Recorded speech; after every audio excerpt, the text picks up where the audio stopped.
You can sort the output based on any metadata value using the OrderBy query parameter. Initiate a new HTTP request. List groups. Use the URL https://graph.microsoft.com/v1.0/groups. To order the group by display name, apply the OrderBy query parameter. In the header, include content type set to application JSON. Authorization with barrier token. Looking for guidance on token generation?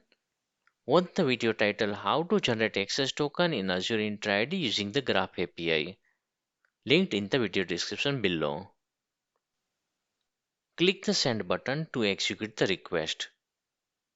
This sort and return the result based on the display name value. Thank you for watching. If you like this video, please give it a thumbs up, subscribe to channel and leave a comment. More tutorials are coming soon.